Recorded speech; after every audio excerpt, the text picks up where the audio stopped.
What's up, guys? PB and J are back. I'm here with Brian and Patrick, and we've been talking about buying comics and value of comics, investing in comics. But we got to kind of talk about how to protect your comics now that you have them. You can't just throw them around in your room and stuff, and you know, after you paid two, $300, $400 for these things. Uh, and in our last issue, or not issue, but episode, we were also threw out this word slabbing. And slabbing is basically getting your comics graded and protecting them in a plastic case. But we'll get to that in a little bit. We just want to kind of go over how to protect your comics once you got them. So, Patrick, you've been collecting for a long time. How do you protect your comics? Well, when I first started, when you bought a comic book at a comic store, it was in a little plastic sleeve, and it had a cardboard backing on it. But then I found out in a couple of years that it's not acid free, and it can actually damage the back of your book. So the back of your book will be discolored. So then what I did is I started buying these things called Mylight sleeves, and it's like a flexible 2mm plastic sleeve that's archival. And I bought acid-free backing boards to place in the back. And then that what I do I would place the majority of my comics that weren't that expensive in those, so it would protect them relatively well.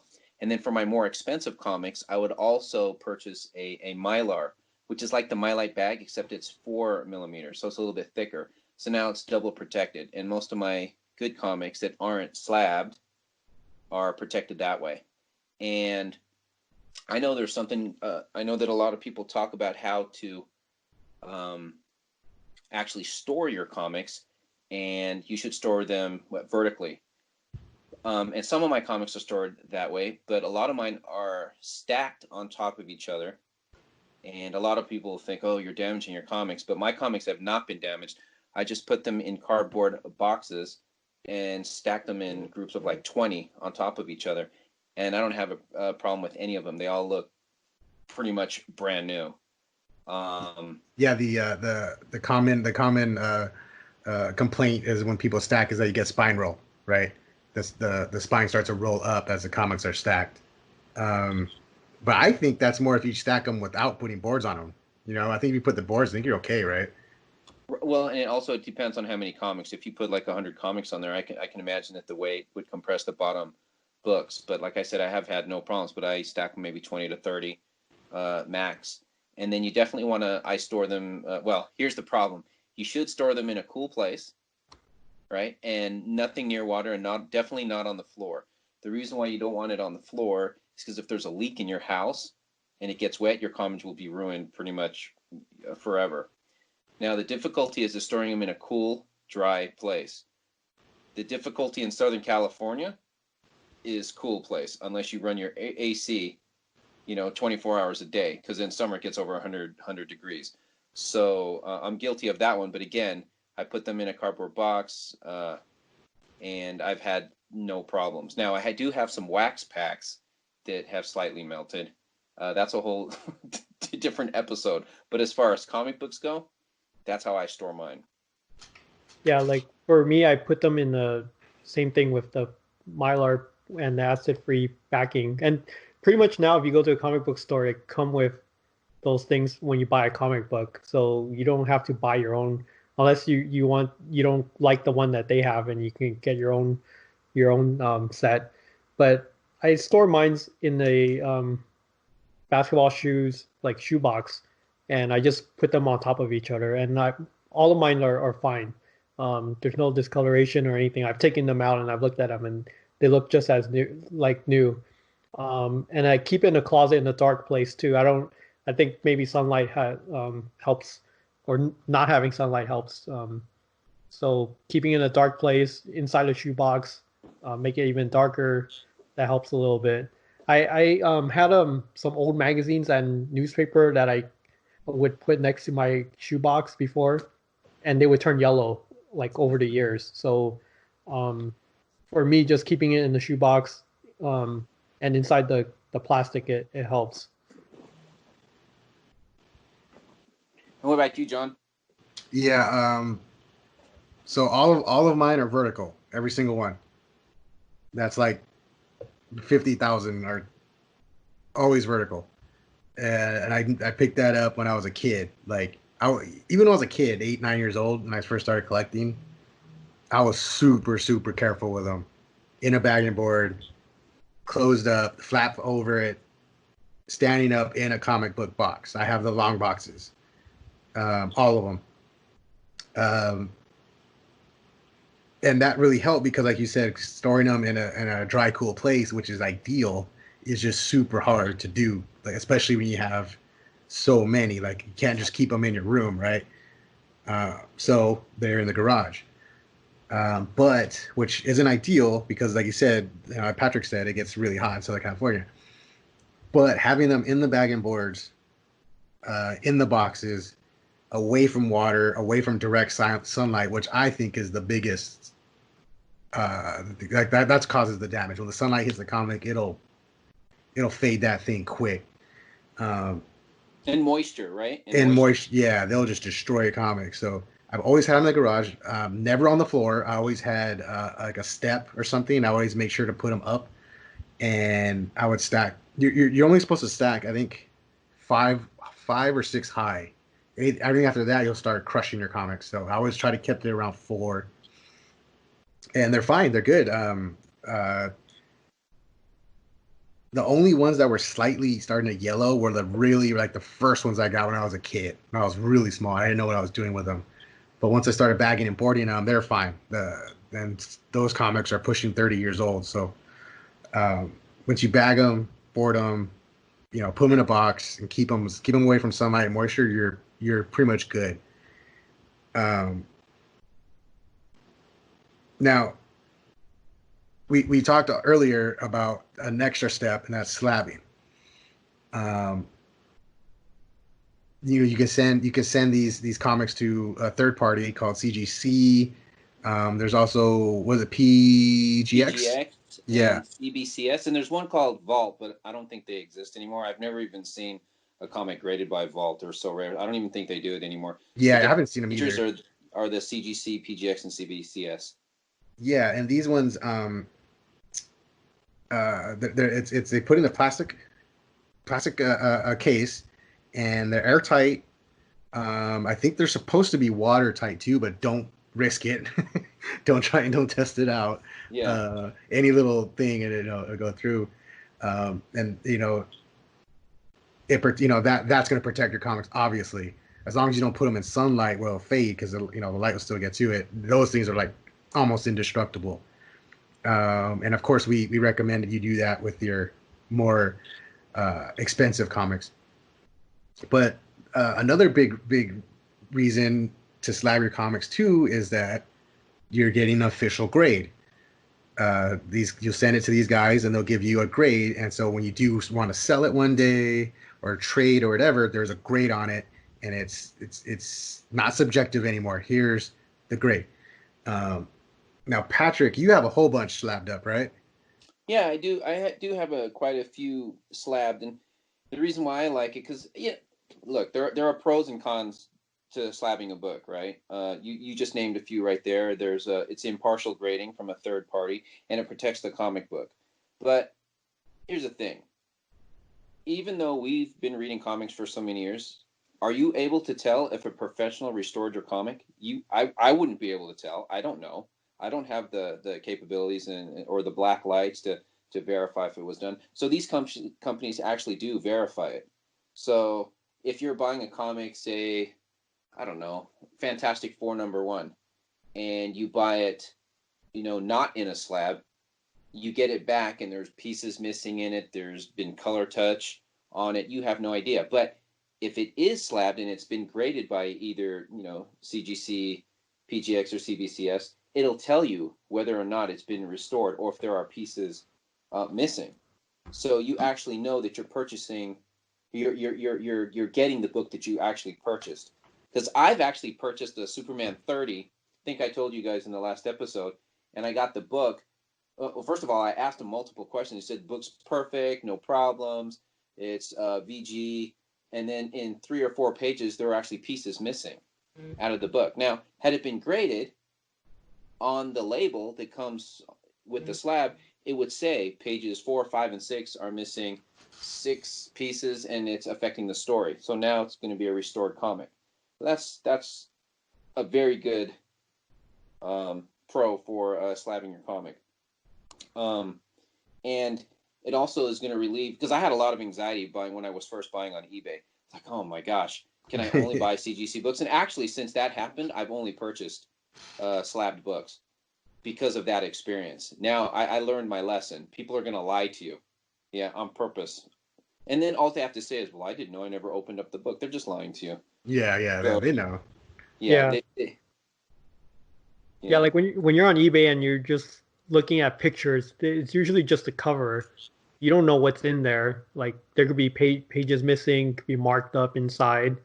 There could be cutouts.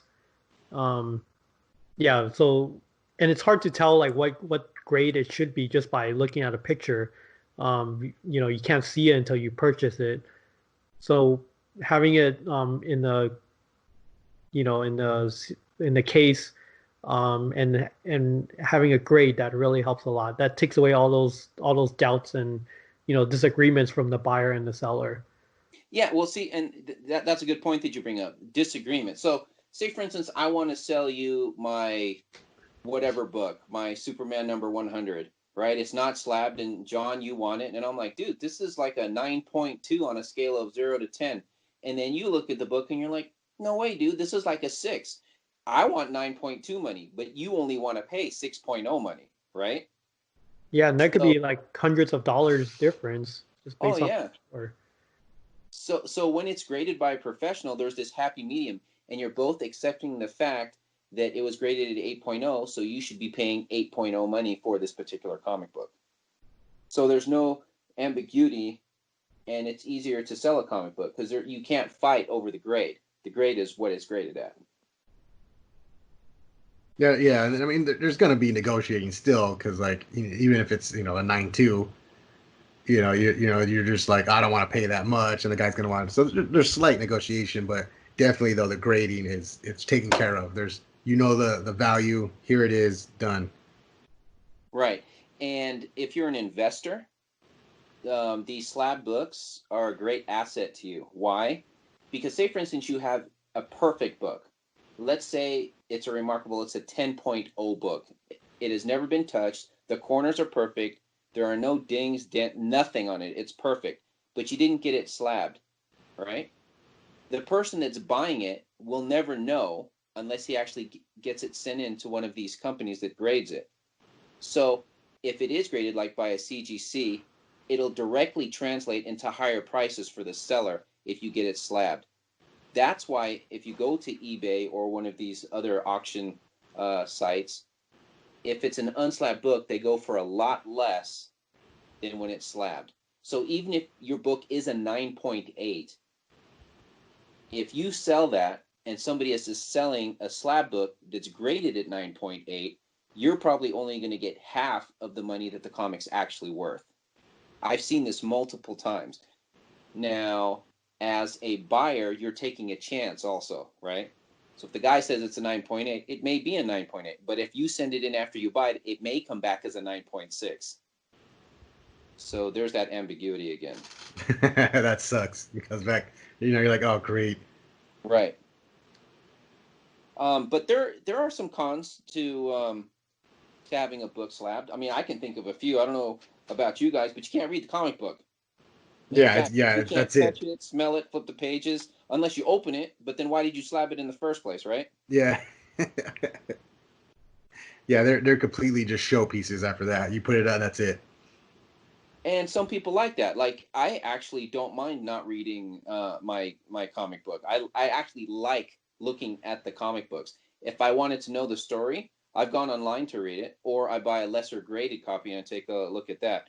Some people may not like that. That's just the way I do it. I don't mind it at all.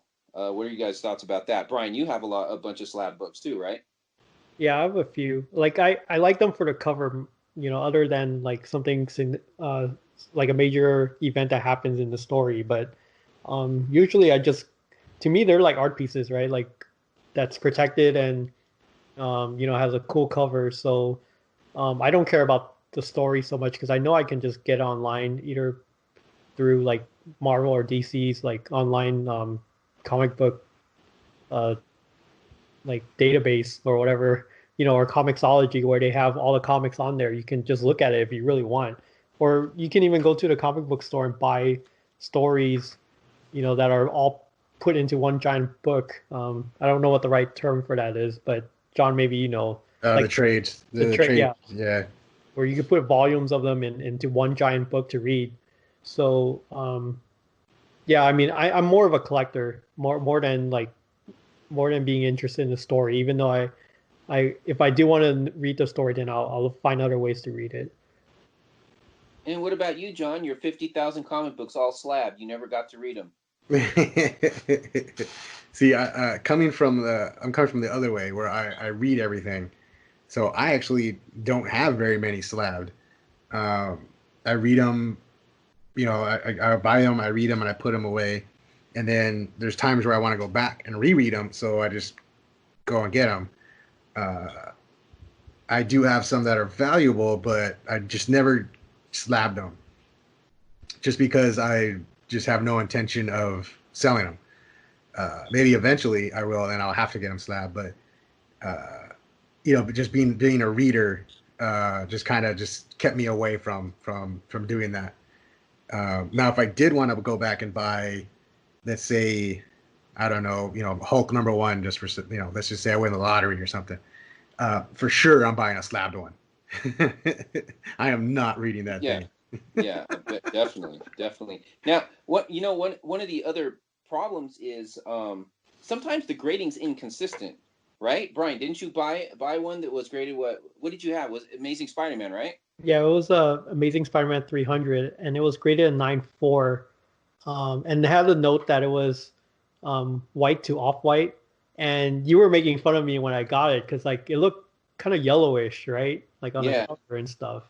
So, yeah, and they weren't the corners weren't perfect either, right? Yeah, it wasn't perfect, but and I got another one that was also 9.4, and they look completely different, but they have the same score. Yeah. So that's what I don't like about it is the grading sometimes is inconsistent, which is understandable, right? People are just human, right? It depends if they had a good day, if they're pressed that they have to grade too many in a day. So some could just be naturally more lenient on their grading. Yeah, that definitely could be too. And remember also that once you get the book slabbed, it doesn't necessarily mean that the book that you're buying from the guy that got it slabbed is the same quality. Because what if that guy put it in the sun and now the cover is faded to like 80%? It's not the same quality, right? You still have to take care of them. It's not like just because you put it in this protector that you can dip it in water and then put it in the sun, let it dry, and not take care of it at all. I still take care of my slab comics. Don't you, Brian? Yeah, I still put them like what we said earlier, keep it in the dark place in the shoebox, away from the ground and all that stuff. So yeah, I still keep them protected, avoiding daylight. Yeah. Well, I don't know how often you look at your slab comics, but I look at mine quite frequently, and I actually have Mylar sleeves for my slab comics. Okay. Yes, you know why? So I don't damage the actual slab. You can scratch it. You can still scratch it, right? Or get dirt on it or whatever. I mean, you shouldn't because you want to be careful with it. But just in case, I still put it in a Mylar sleeve. So that's another $1 per comic that I spend on those. I know I'm just crazy like that. But you can get comics re-slabbed, right? If you think like something like that's happened, you can send it back. So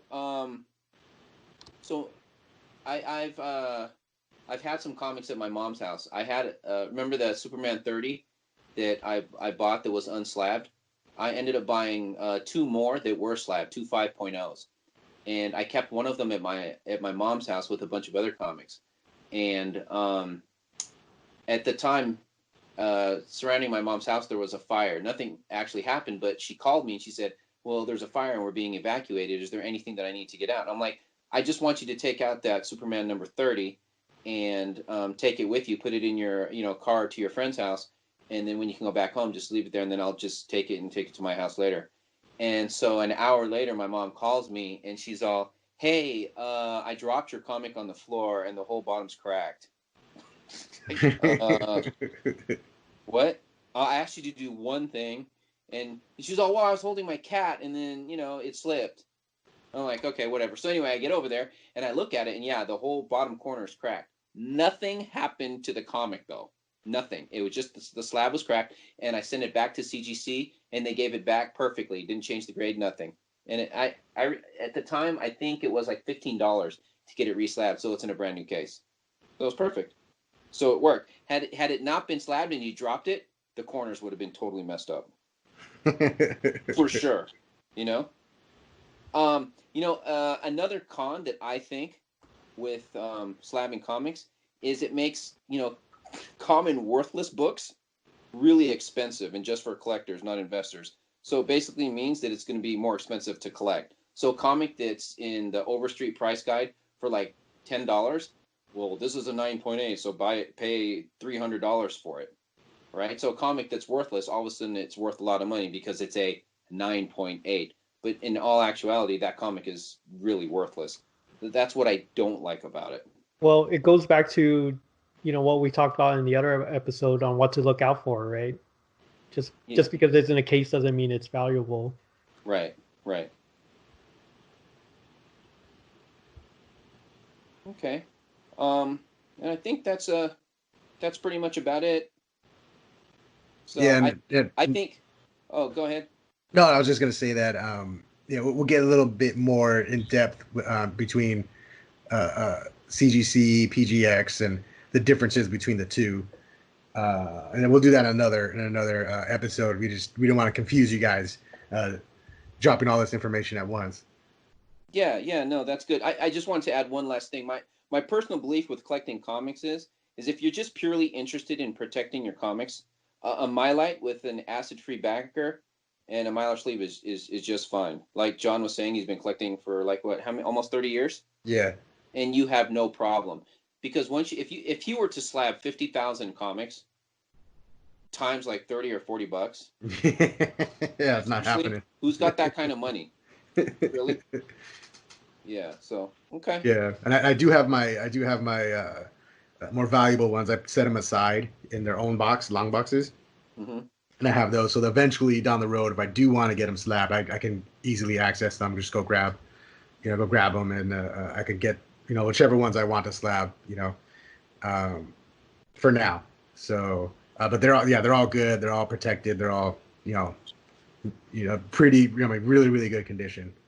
They're all in the nines. Yeah, that's good. Most of mine are too. The ones that I bought when I was young, most of them are 9s and above, 9.2s and above. So, yeah, that's perfectly fine to protect it the way we're telling you to. Now, one. Do you remember Wizard magazine? Yeah. Yeah, that was the comic, the monthly news comic, which we don't need anymore because of the internet.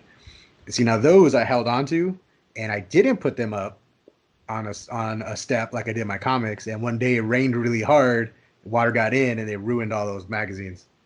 Oh man. Yeah, so it can happen. Now I wasn't devastated. Like, they're just a magazine, it's nothing crazy, but they did have cool articles in there and cool artwork that I would go back to. Or sometimes it was cool to see, like, hey, what was hot in 20 years ago in the year 2000. I go and look. Oh, Ultimate, the Ultimate Comics, and it was just fun to, nostalgia trip. So, when they got destroyed, I was like, whatever, and I just threw them out. But that's just just an example that, yeah, you want them off the ground. That something can happen. Yeah. Some good advice there. But I think we covered everything we wanted to about protecting your comics. Make sure bag and board them, and was it dry, cool place? Hopefully out of the sun, and keep them a little elevated, just in case for water damage. Yep, dry, cool, and dark. Yeah. Now, I think that's it. Is there anything else you guys want to squeeze in there real quick? before we skip off to the next episode? Nope, I'm good. All right, guys. I'll come back next time. We'll get into the different grading companies, CGX or CGC, PD, and PGX, and then the pros and cons of going into those. But until then, we'll see you guys next time.